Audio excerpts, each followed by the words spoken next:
Captain Kalen Vance stared at the starscape outside the observation deck's panoramic window, momentarily escaping the suffocating atmosphere of the negotiation chamber. After 3 days of circular arguments and veiled threats, Concordia Station's sterile corridors felt like a prison rather than the neutral diplomatic ground it was designed to be. The Terran Confederacy and the Cygnian Ascendancy, two interstellar powers that had managed to avoid direct conflict for generations, now teetered on the edge of economic sanctions and border skirmishes over resource rights in the Viridian Expanse.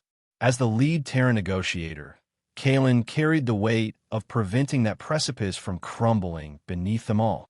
He ran a hand through his salt and pepper hair, a premature gray that had appeared during his last diplomatic mission in the Altair system. 15 years of military service followed by 10 in diplomatic corps had left the 42-year-old captain with a reputation for pragmatic solutions and an ability to navigate the treacherous waters of interspecies communication. But the Cygnians were testing the limits of that ability. The doors to the observation deck whispered open behind him. Kalen didn't need to turn to know who had entered. The subtle scent of something like cinnamon and ozone gave her away immediately. Lyra, the lead Cygnian negotiator, where Kalen was all contained energy and measured responses. Lyra exuded an almost unsettling directness. She appeared younger than him by Terran standards, though with Cygnian biology, appearances were notoriously deceptive. Her most striking features were the bioluminescent patterns that traced across her pale blue skin like living tattoos, shifting subtly with her emotional state, and her eyes, large with vertical pupils and irises that shifted between deep indigo and violet. "Captain Vance," she acknowledged, her voice carrying the melodic cadence typical of her species. "Seeking refuge from the battlefield?" Kalen turned, maintaining his diplomatic smile. "Ambassador Lyra, just gathering my thoughts before the next round. Your countenance suggests you might be doing the same." She moved to stand beside him at the window, close enough that he could see the subtle pulse of light beneath her skin quickening slightly. The Cygnian held something in her hand, a small, crystalline container with an iridescent liquid inside. "Your Trade Minister Harrigan is remarkably stubborn about the deuterium tariffs," she said, taking a sip from her container. "Though I suppose your military-industrial complex would have it no other way." Kalen suppressed a sigh. Even during a break, the negotiations continued. The Confederacy's position is that equal access means equal responsibility for infrastructure maintenance. The tariffs are simply cost redistribution, yes, she finished for him, her expression suggesting she found the argument as tiresome as he found her interruption. A moment of silence stretched between them as they both gazed at the stars. When Lyra spoke again, her tone had shifted entirely. "It tastes like Aurelian Midia," she said suddenly, holding up her drink. Then, turning her luminous eyes directly to his, she added with unexpected intimacy, "You've never tried one, human?" The question caught Kalen completely off guard. In 3 days of formal negotiations, this was the first personal remark she had made. The directness of her gaze, combined with the almost sensual way she had asked the question, momentarily shattered his professional composure. "I can't say that I have," he managed, curiosity overcoming caution. Lyra's lips curved into something between a smile and a smirk. "Pity. They only grow on the outer moons of Cygnus Prime. The texture is indescribable to someone who's never experienced it." She tilted her head slightly, much like trying to explain the color ultraviolet to a species that can't perceive it. There was something in her tone, a challenge, perhaps, or an invitation, that Kalen couldn't quite decipher. Before he could formulate a response, the station's comm system chimed, signaling the imminent resumption of negotiations. "Perhaps another time, Captain," Lyra said, her formal demeanor returning like a mask sliding back into place. Some experiences are worth pursuing beyond the negotiation table. As they walked back to the chamber, Kalen found himself wondering if they had been talking about fruit at all. The 4th day of negotiations proved no more productive than the previous 3.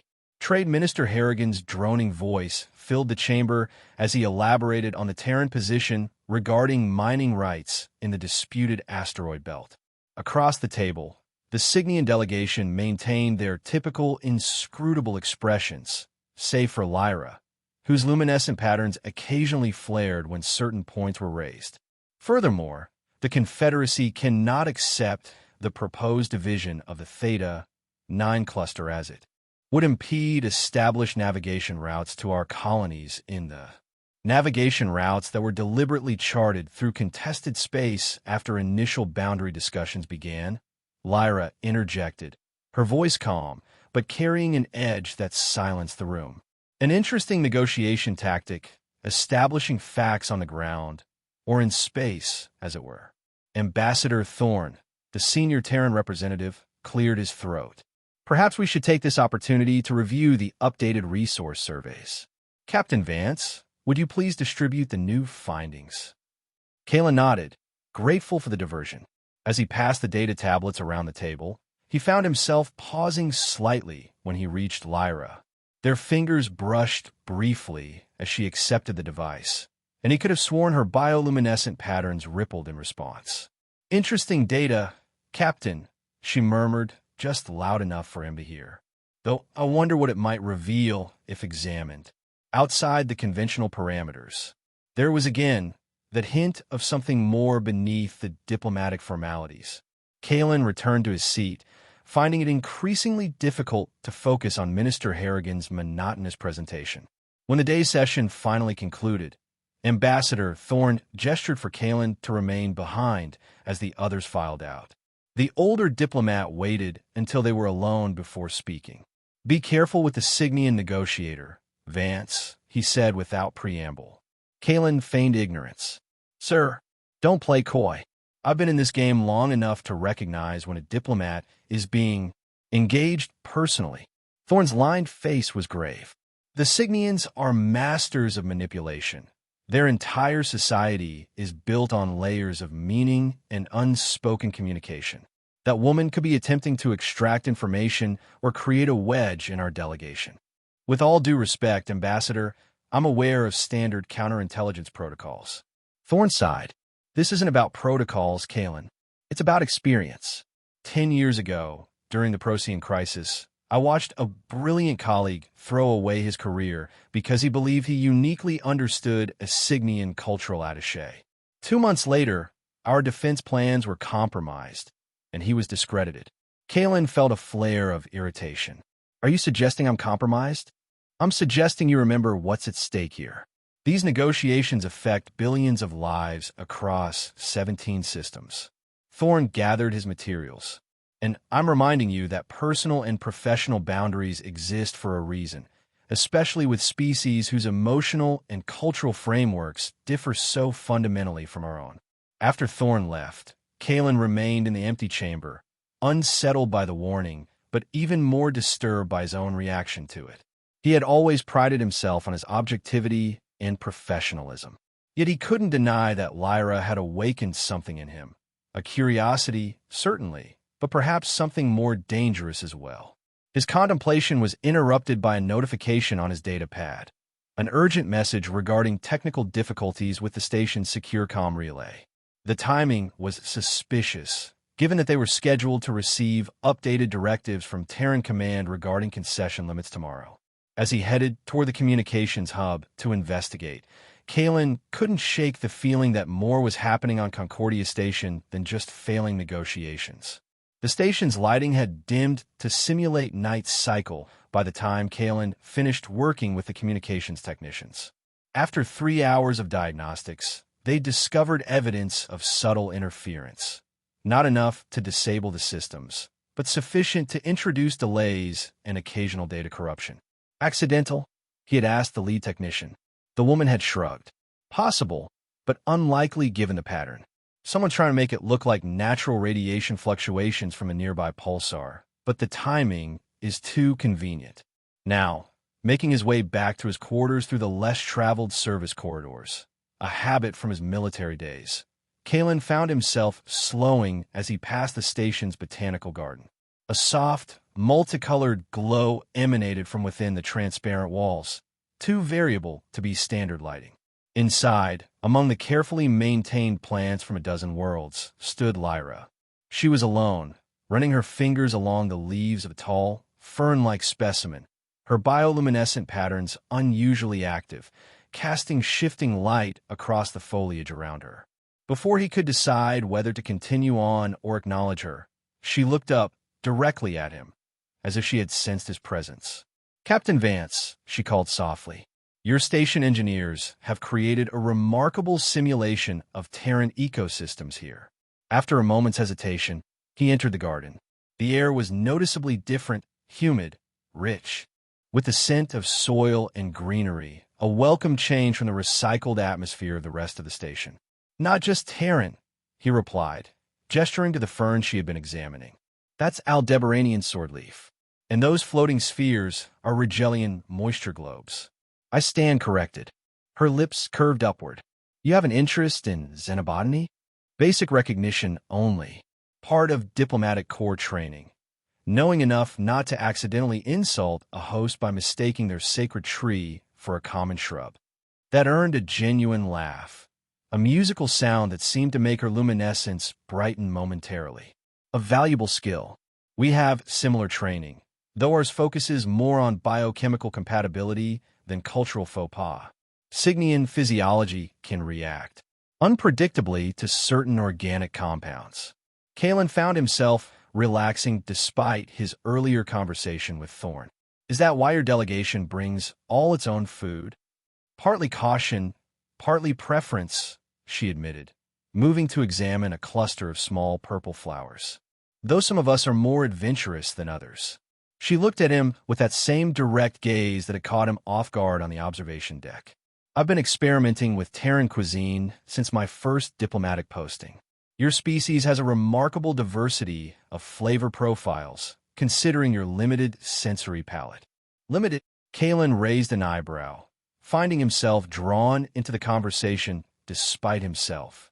"Humans have approximately 350 types of olfactory receptors. Cygnians have over 900, she explained. "We experience taste and smell with greater complexity. It can be overwhelming at first, but it allows us to perceive nuances that humans simply cannot." "Like this Aurelian Midia you mentioned?" Something flickered in her eyes. Surprise, perhaps, that he had remembered. "Precisely. It stimulates sensory pathways that most species don't possess. The closest analogy would be synesthesia, I believe you call it, when humans experience one sense as another." Kalen nodded, intrigued despite himself. "Some people see colors when they hear music or taste shapes." "Yes, except for us, it's not a rare neurological variation. It's our baseline experience." She stepped closer, her voice dropping slightly. "The Midia fruit creates a sensation that is simultaneously taste, scent, color, and something else entirely. The flavor cascades through different perceptions. It sounds," Kalen searched for the right word, "intense." "Life is meant to be intense, Captain." The way she said it, with such conviction, made him wonder about the world that had produced her. "Don't you find that the most memorable experiences are those that overwhelm our careful boundaries?" Before he could respond, a soft chime sounded from a device at her wrist. Her expression shifted, the openness receding. "I must go. My delegation has scheduled an internal review session." She moved toward the exit, then paused. "Captain, have you noticed anything unusual about the station's communications systems recently?" The question was casual, but her eyes were watchful. Kalen maintained a neutral expression, even as his suspicion sharpened. "Why do you ask?" "Merely curious. We've experienced some inconsistencies in our transmissions." She studied his face. "Nothing significant, I'm sure." After she departed, Kalen remained in the garden, pondering their exchange.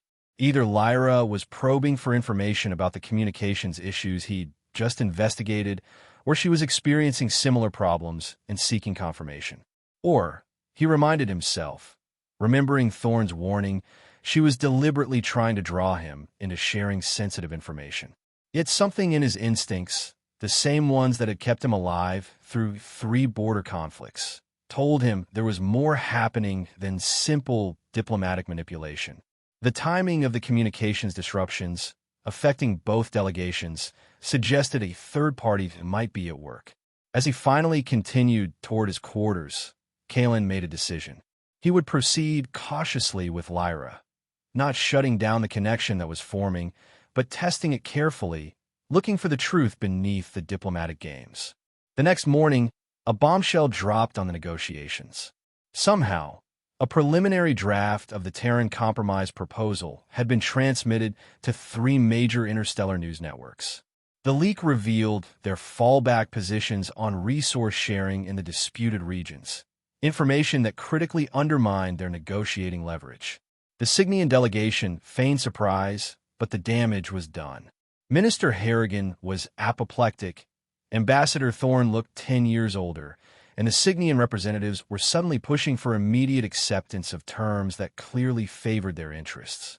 This session is adjourned until 1500 hours, Thorne finally announced, his voice tight with controlled fury. As the delegates dispersed, he beckoned Kalen into a small conference room adjacent to the main chamber. "Find out how this happened," he ordered once they were alone. "I want to know if this was an internal leak or external breach. And I want to know if the Cygnians were behind it." "Yes, sir. I'll coordinate with station security immediately." Thorne rubbed his temples. "This couldn't have come at a worse time. Central Command is breathing down my neck about securing those deuterium deposits, and now we've shown our entire hand." As Kalen turned to leave, Thorne added, "And Vance? Remember our conversation about personal boundaries. Now more than ever." The implication was clear. Thorne suspected Lyra might be connected to the leak. For hours later, Kalen had preliminary answers, though they raised more questions than they resolved. The security audit revealed that the leak hadn't come from inside the Terran delegation's secure systems. Instead, the data appeared to have been intercepted during transmission from Confederate Command 3 days prior, before the communications issues had been officially reported. More disturbing was what Elsie discovered while reviewing the station's communication logs. Similar interference patterns appeared in the Cygnian delegation's transmissions, suggesting they too had experienced breaches. If Lyra's people were behind the Terran leak, why would they compromise their own security? He was contemplating this paradox in a rarely used maintenance corridor when a soft voice spoke from behind him. "Our delegation's private communications have been compromised as well, Captain." Kalen turned to find Lyra standing there, her formal diplomatic attire exchanged for simpler clothing that seemed to enhance rather than conceal the luminescent patterns across her skin. "I don't know what you're referring to, Ambassador," he replied carefully. "Please." She moved closer, her voice dropping to a near whisper. "We don't have time for the diplomatic dance. Your proposal was leaked 3 days ago. Our confidential assessment of acceptable concessions was also intercepted and appears to have reached your military command, judging by their sudden rigidity regarding the Viridian asteroid belt." Kalen maintained his poker face, though internally he was startled. He had seen no indication that Terran Command had received Cygnian intelligence. If what you're suggesting is true, then both our delegations have security problems. Not security problems. A security problem. Her eyes held his intently. "A third party is manipulating these negotiations, Captain. Someone who benefits from continued tension between our peoples." The same conclusion he had been approaching. Still, caution was warranted. "That's a significant allegation. Do you have evidence?" "Nothing conclusive yet, but I have a theory." She glanced around the empty corridor. "Not here. Meet me in Observation Lab 4C at 2200 hours. It's scheduled for maintenance. We won't be disturbed." Before he could respond, she was gone, moving with the fluid grace characteristic of her species. Kalen stood motionless for several long moments, weighing his options. Meeting Lyra privately, outside official channels, violated at least 3 diplomatic protocols and directly contradicted Ambassador Thorne's warning. If she was attempting to manipulate him, this could be a trap designed to compromise him or extract classified information. Yet if she was right, if someone was deliberately sabotaging the negotiations, then the stakes were too high to ignore the possibility of an alliance, however unorthodox. The logical course would be to report the conversation to Thorne immediately. But something held him back, the same instinct that had led him to question the communication failures in the first place. By 2200 hours, Kalen had made his decision. He made his way to the observation lab through service corridors, avoiding the main thoroughfares where he might be seen. The lab itself was dark when he arrived, the only illumination coming from the starlight through its large viewing window and the status lights of dormant equipment. "I wasn't certain you would come." Lyra emerged from the shadows near the far wall, her natural bioluminescence casting a soft blue glow around her. In the darkened lab, with starlight silvering her features, she appeared more alien than ever, and undeniably beautiful in her otherness. "I'm not certain I should have," he replied honestly. "This conversation is outside protocol.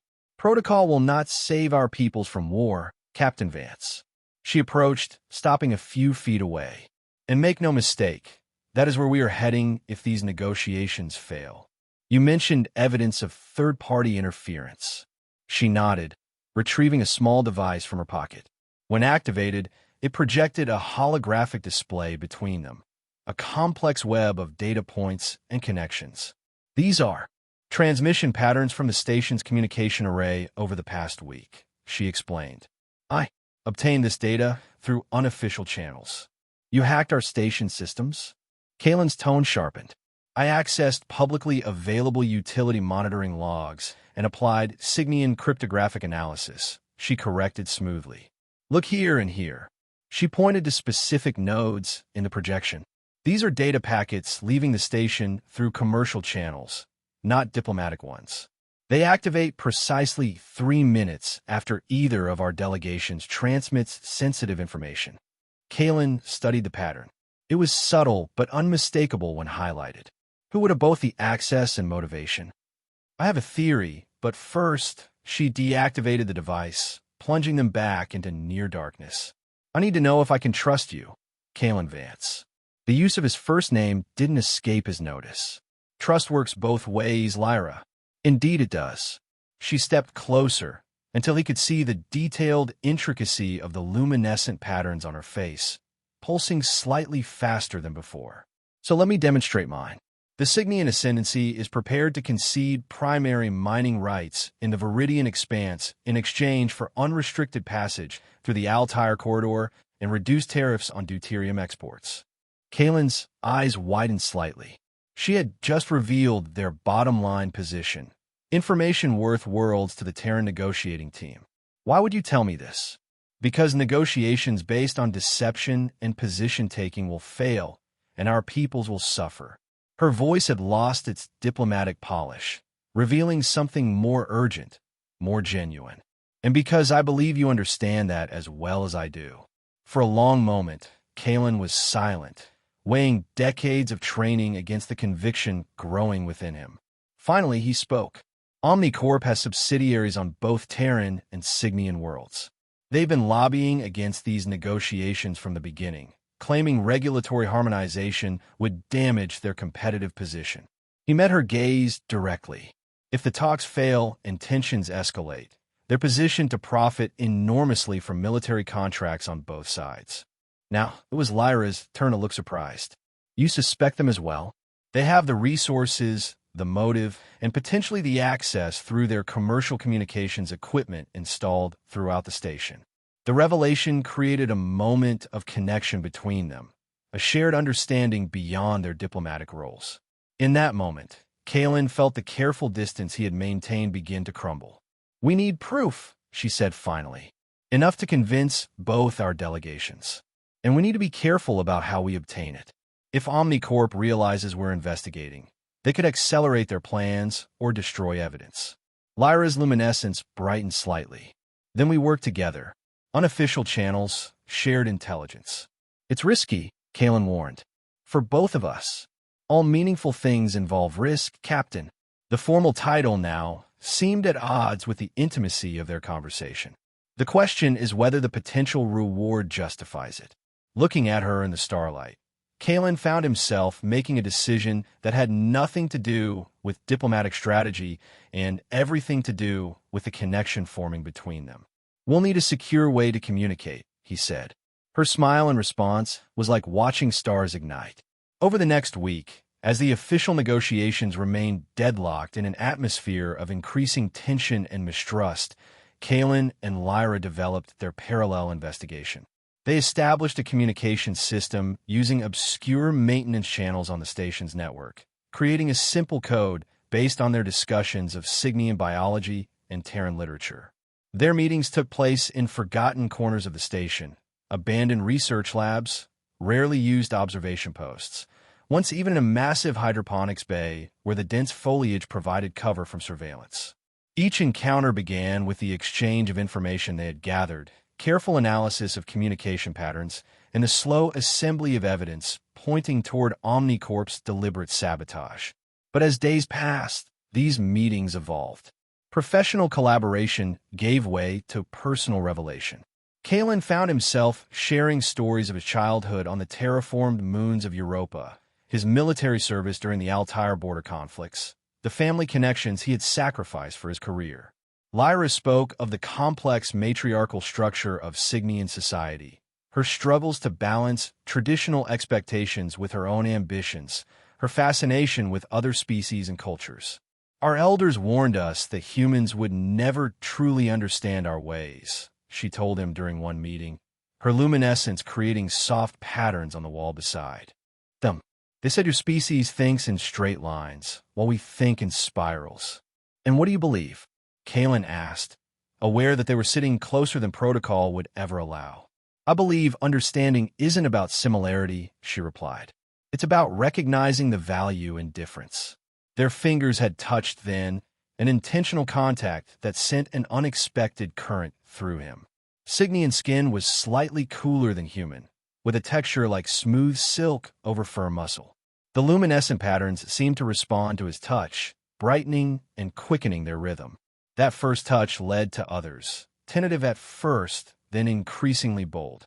The professional wall between them crumbled completely during their sixth clandestine meeting, when discussion of Omnicorp transmission patterns somehow transformed into an exploration of Signian bioluminescence and its connection to emotional states. "It's involuntary?" Kalen had asked, watching the shifting patterns across her exposed forearms. "Not entirely. We can suppress it with effort, but it's uncomfortable, like holding your breath." She hesitated, then added, "The patterns change with emotional and physical states. So right now you're feeling?" Instead of answering, she had taken his hand and placed it against the side of her neck, where the luminescence pulsed strongly. "You tell me." The diplomatic captain and the alien negotiator became lovers that night, discovering the complex harmonies and unexpected compatibilities between their different biologies. In the darkness of a decommissioned laboratory module, they explored each other with the same curiosity and intensity they had brought to their investigation, finding in physical connection a deeper understanding than words could provide. Afterward, lying beside him in the makeshift bed they had created, Lyra traced patterns on his chest that mimicked her own luminescence. "In Signian culture, what we just shared would create a formal bond," she said softly. "What kind of bond?" Kalen asked, still dizzy from the experience of their joining. "One that acknowledges that we have affected each other, changed each other's patterns." Her eyes held his in the dim light. "It isn't marriage as humans understand it. More like a recognition that we are no longer entirely separate beings." The implications of her words, both personally and diplomatically, were staggering. Yet Kalen found himself not retreating from them, but embracing them, recognizing a truth that had been building since that first unexpected question about Aurelian Midia. "And is that what you want?" he asked. Her luminescence brightened in response. "It already exists, whether we name it or not. The question is whether we acknowledge it." As their physical and emotional connection deepened, their investigation gathered momentum. They identified specific transmission patterns, tracked financial transfers between Omnicorp subsidiaries and extremist factions in both governments, and compiled evidence of deliberate communication tampering. Finally, 3 days before the negotiations were set to conclude. Likely in failure, given the current impasse, they had assembled enough evidence to present to their respective leaders. "We need to approach this carefully," Kalen said, as they reviewed their findings in a maintenance tunnel near the station's core. "Omnicorp has allies in both our delegations.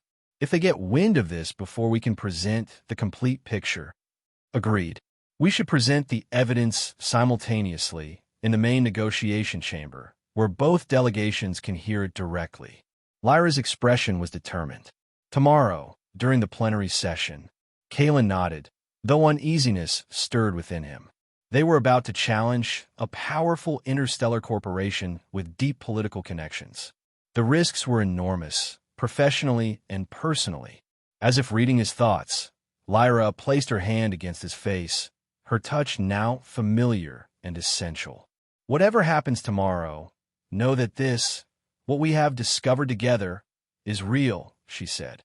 "Both the conspiracy and what has grown between us." He covered her hand with his own.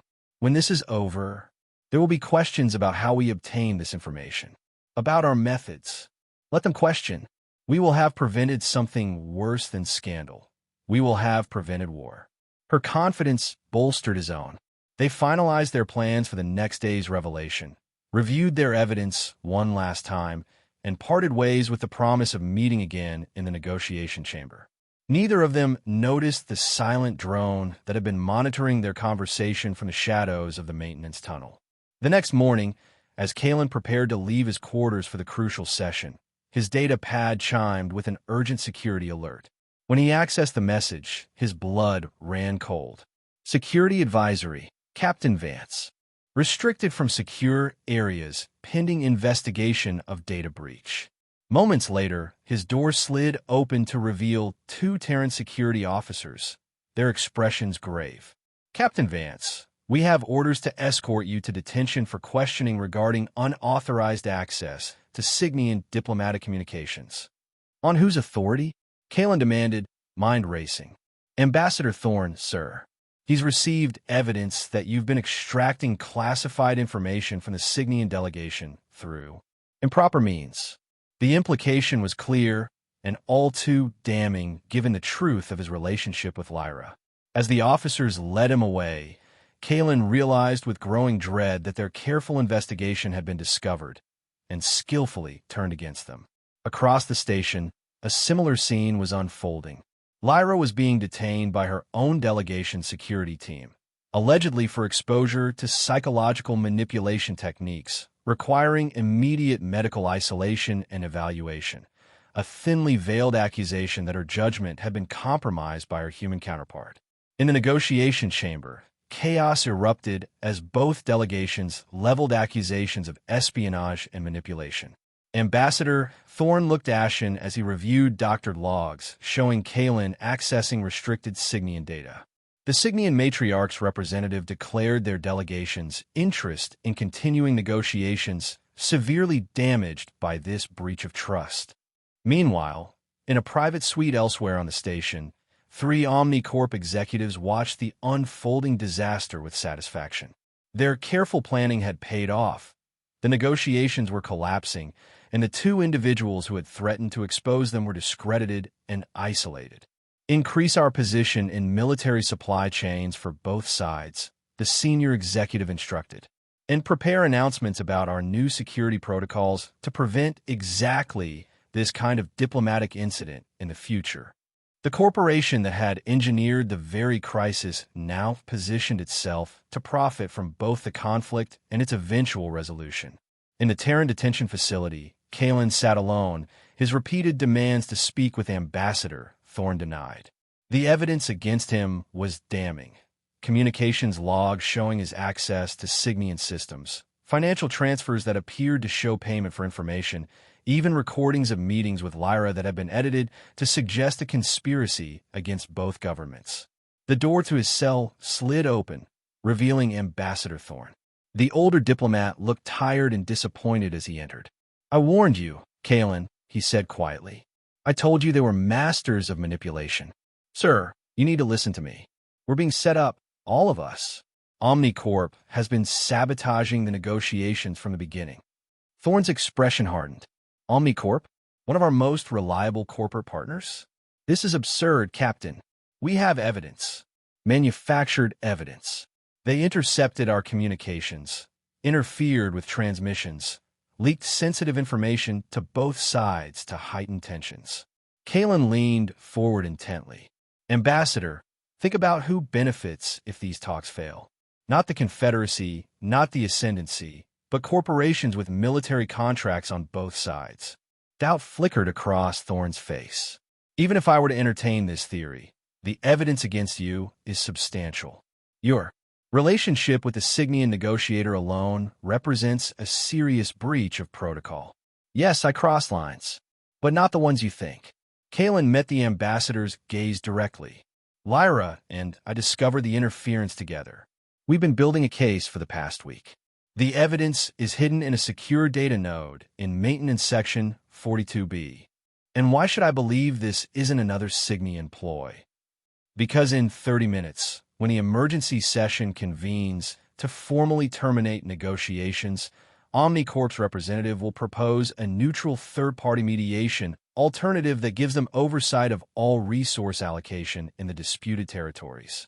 Kalen's voice was tight with urgency. They've planned this from the beginning, sir. Thorne was silent for a long moment, weighing the captain's words against decades of diplomatic experience. Finally, he sighed. I'll have someone check the data node. But I make no promises, Vance. It wasn't much, but it was something. As Thorne left, Kalen could only hope it would be enough, and wonder if Lyra had found a way to reach her own leadership.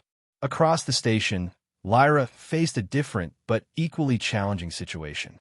The Signian approach to compromised diplomats involved medical isolation rather than detention, a reflection of their belief that inappropriate influence was more physiological than criminal. The medical pod they had placed her in was designed to dampen her bioluminescence, a standard procedure for Signians experiencing emotional distress. It made her feel muted, disconnected from herself.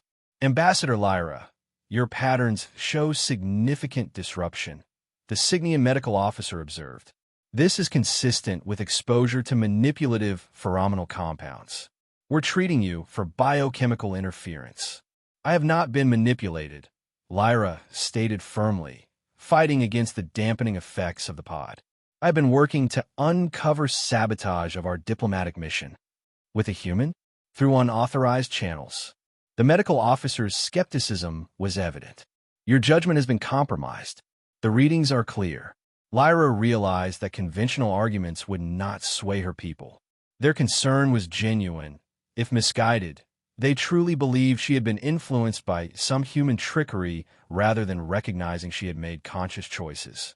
Taking a deep breath, she shifted tactics. Under the ancestral protocols, I invoke the right of clear communication with the delegation chair. The invocation of ancient Signian law startled the medical officer. The right of clear communication was rarely used, a ceremonial remnant from their earlier history that nonetheless remained valid. That is highly irregular in your condition. Irregularity does not negate right, Lyra countered, using the formal phrasing. Will you honor our ancestral laws, or shall I report obstruction when communication is restored? Reluctantly, the medical officer activated the communication panel. I must note my objection to this in the medical record. So noted, Lyra waited as the connection to the delegation chair was established. The composed face of Matriarch Selene, leader of the Signian delegation, appeared on the screen. Her luminescent patterns were formal and restrained, indicating her official capacity. Ambassador Lyra, I am told you invoke ancient rites during a medical intervention. This is unprecedented. Matriarch, I respectfully submit that unprecedented circumstances require unprecedented responses. Lyra struggled to project confidence through the dampening field. The evidence presented against me and Captain Vance is falsified. We have been investigating interference in the negotiations by Omnicorp, which stands to profit immensely from their failure. The matriarch's patterns shifted subtly. Interest, not dismissal. Serious allegations. What evidence supports them? A data node in Maintenance Section 42B contains our complete findings. Transmission logs, financial records, and intercepted communications proving Omnicorp has been manipulating both delegations. They manufactured the evidence against us when we got too close to the truth. Why did you not bring these concerns through official channels? Because we suspected infiltration of both delegations. Lyra met the matriarch's gaze directly. Matriarch, in 30 minutes, Omnicorp will propose taking over mediation of the failed talks. Their representative will suggest a neutral third-party solution that gives them effective control of the disputed territories. The matriarch was silent for several moments, her patterns shifting through complex configurations that Lyra recognized as deep analysis. Finally, she spoke. I will investigate these claims personally. If your accusations prove false, the consequences for your career will be significant. I understand, matriarch. As the communication ended, Lyra closed her eyes, focusing her energy on brightening her dampened luminescence. She needed to be ready if the opportunity for action presented itself. In the main negotiation chamber, both delegations had reassembled in an atmosphere of thinly veiled hostility. Ambassador Thorne sat stiffly at the Terran table, while Matriarch Selene maintained a composed but guarded posture across from him. Conspicuously present was Exeter Varn, Omnicorp's senior representative, who had been granted observer status for the emergency session. In light of recent security breaches, Thorne began formally. The Terran Confederacy expresses grave concerns about continuing these negotiations under current conditions. The Cygnian Ascendancy shares these concerns. Matriarch Selene responded. Trust has been compromised. Exeter Varn cleared his throat, his expensive suit and confident demeanor projecting corporate authority. If I may, representatives, Omnicorp recognizes the delicate situation that has developed.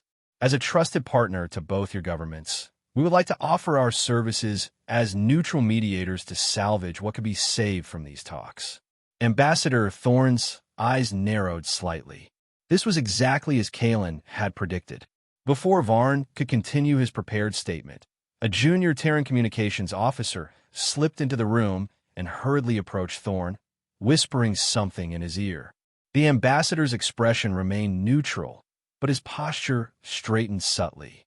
Across the table, a Cygnian aide was similarly approaching Matriarch Selene, delivering what appeared to be an urgent message. The matriarch's luminescent patterns flickered briefly in what might have been surprise. Before we consider any alternative mediation, Thorne said carefully, I believe there is new information relevant to our discussions that requires immediate attention. The matriarch inclined her head in what appeared to be agreement. Indeed, perhaps we should review this information before proceeding further. Varn's confident smile faltered slightly. Surely any new proposals can wait until we've established a framework for moving forward? Time is of the essence if we're to prevent further deterioration of the situation. Yes, time is critical, Thorne agreed, his tone deceptively mild, which is why I've ordered a complete security audit of all communication systems on the station, with particular attention to commercial channels used by corporate entities. Varn's expression hardened. Ambassador, while Omnicorp respects your authority, our commercial communications are protected by privacy statutes in both Terran and Cygnian law. I must insist. Fascinating, Matriarch Selene interrupted, her luminescence pulsing in a pattern that indicated focused intensity to those who could read it. We have just completed a similar audit. Our findings suggest unauthorized access to diplomatic channels through commercial systems installed by Omnicorp subsidiaries. The corporate representative's face paled slightly. These are baseless accusations. Omnicorp has been a trusted partner in interstellar communications for decades. Indeed you have, Thorne replied, which is why it's particularly disturbing to discover evidence that this trusted position may have been exploited to manipulate these negotiations for corporate gain. As the confrontation in the chamber intensified, Kalen remained in detention, unaware of how events were unfolding. His cell door slid open unexpectedly, revealing not the security officers he expected, but a young Terran communications technician. Captain Vance? Ambassador Thorne sent me. The technician looked nervously over her shoulder. We found your data note. The ambassador is confronting the Omnicorp representative now, but he thought you might have a contingency plan. Kalen stood quickly. Lyra, the Signian negotiator. Is she still in medical isolation? I believe so, sir, but I don't have clearance to access the Signian section. I need to get to the main communications hub, Kalen said decisively. Can you get me there without being detected? The technician hesitated, then nodded. I could try, sir. Meanwhile, in her medical pod, Lyra sensed a subtle change in the environmental systems, a fluctuation in the dampening field that momentarily allowed her full luminescent capability to return. Whether accidental or deliberate, she didn't question the opportunity. Focusing her energy, she generated a surge of bioluminescence in a specific pattern, one that temporarily overloaded the pod sensors. The medical lock disengaged with a soft click. Freedom. The medical officer had stepped away, likely called to the emergency session. Lyra moved quickly, accessing a nearby terminal to determine the fastest route to the main communications hub. If Kalen had received her earlier message, he would be heading there too. In the negotiation chamber, the confrontation had escalated. Varn had abandoned his diplomatic facade, his tone becoming increasingly defensive as Thorne and Celine presented the evidence they had begun to uncover. Even if there were irregularities in the communication systems, there's no proof linking them to Omnicorp, he insisted. This appears to be an attempt to distract from the serious espionage committed by your own diplomats. Interesting theory, Thorne replied, though it doesn't explain why Omnicorp increased its military contract positions by 30% 3 days before the negotiations were scheduled to begin. Or why, Matriarch Celine added, subsidiaries registered to your corporation have been funding extremist factions within both our governments, those specifically opposed to these peace talks. Varn's expression hardened. I see Captain Vance and Ambassador Lyra have been quite creative in their accusations. Perhaps their personal relationship has colored their judgment. Their relationship is indeed of concern, Thorne acknowledged, but the evidence they compiled appears to stand on its own merits. Evidence obtained through unauthorized means, Varn countered, inadmissible by both your legal standards. Perhaps, the matriarch conceded, but sufficient to warrant deeper investigation through official channels. Varn's hand moved subtly toward his pocket. Investigation requires time, which these negotiations no longer have. Before anyone could respond, the large display screen at the front of the chamber suddenly activated. The Omnicorp logo appeared briefly, then was replaced by rows of data, transmission logs, financial records, and intercepted communications. In the station's main communications hub, Kalen and Lyra had arrived simultaneously from different directions, their eyes meeting across the room in a moment of perfect understanding. Together with the young technician who had freed Kalen, they had bypassed security protocols to broadcast the entirety of their evidence directly to the negotiation chamber. We can't stop the broadcast now, Kalen told the stunned communications staff. Stand down. Back in the chamber, the delegates watched in growing shock as the evidence unfolded before them. Irrefutable proof of Omnicorp's systematic sabotage of the peace talks, their connections to extremist factions, and their plans to exploit the resulting conflict. Varn's face had gone from pale to ashen. This is a complete fabrication. A desperate attempt by two disgraced diplomats to what, Mr. Varn? Thorne interrupted. To prevent your corporation from profiting from continued hostility between our peoples? To expose manipulation that would have led to unnecessary suffering across 17 systems. You have no authority to detain me, Varn said, standing abruptly. I have diplomatic immunity as an accredited observer. Actually, the matriarch said smoothly, observation status does not confer full diplomatic immunity under Concordia Station protocols. It merely requires that any detention be approved by both primary delegations. Her luminescence pulsed in what a knowledgeable observer might recognize as satisfaction. I believe we can arrange such approval immediately. Can we not, Ambassador Thorne? Thorne's answering smile was grim. Indeed we can, matriarch. As station security personnel entered to escort the protesting Omnicorp representative away, the atmosphere in the chamber transformed. The hostility that had dominated for days gave way to a cautious but genuine sense of common purpose in the face of the manipulation they had all nearly fallen victim to. "I believe," Thorne said after Varn had been removed, "that a recess is in order. When we reconvene, perhaps we can approach these negotiations with a clearer understanding of our mutual interests." And, the matriarch added, with appreciation for those who risked much to reveal the truth. In the communications hub, Kaelin and Lyra watched the proceedings on a monitor, relief washing over them as they realized their gamble had paid off. The security personnel who had arrived to arrest them again now stood awkwardly to the side, awaiting new orders given the rapidly changing situation.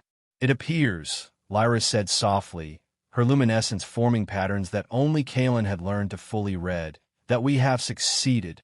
"For now," he agreed, acutely aware that they still faced consequences for their methods, if not their motivations. "The real work of rebuilding trust is just beginning." Her fingers found his cool silk against warm skin. "Then it is fortunate that we have some experience in that area." 3 months later, the Viridian Accord was formally signed on Concordia Station. The agreement established joint stewardship of the disputed territories, created a framework for resource sharing that benefited both civilizations, and included unprecedented provisions limiting corporate influence in interstellar diplomacy. The ceremony was attended by high-ranking officials from both the Terran Confederacy and the Sigmian Ascendancy. Among them, though no longer in lead negotiating roles, were Captain Kaelin Vance and Ambassador Lyra. Their unauthorized investigation had ultimately been vindicated, but not without professional consequences. Both had been reassigned, Kaelin to a position overseeing implementation of the new agreement's security protocols, Lyra to a cultural exchange initiative designed to foster greater understanding between their peoples. The changes were, in many ways, demotions, yet neither regretted the choices that had led them here. After the signing ceremony concluded and the formal reception began, they found a moment to slip away to the observation deck where their unlikely alliance had begun. "To successful negotiations," Kaelin said, raising a glass of Terran champagne. "And to unconventional methods," Lyra added, her own glass containing a shimmering Sigmian beverage. They stood in comfortable silence for a moment, gazing at the stars. Then Lyra reached into a small pouch at her waist and withdrew an object, a crystalline fruit that seemed to capture and refract the starlight in impossible ways. "Aurelian Midia," she said, offering it to him. "From my homeworld. I had it brought specially for this occasion." Kaelin accepted it carefully. "The fruit you mentioned that first day." "The very same." Her luminescence formed patterns he now recognized as affection and anticipation. "I thought it appropriate to fulfill that particular curiosity given all that has transpired since." He examined the fruit, noting its unusual texture and the way light seemed to dance within its translucent flesh. "So this tastes like nothing you've ever experienced," she completed for him. "But then, I could say the same about many things these past months." Kaelin took a bite.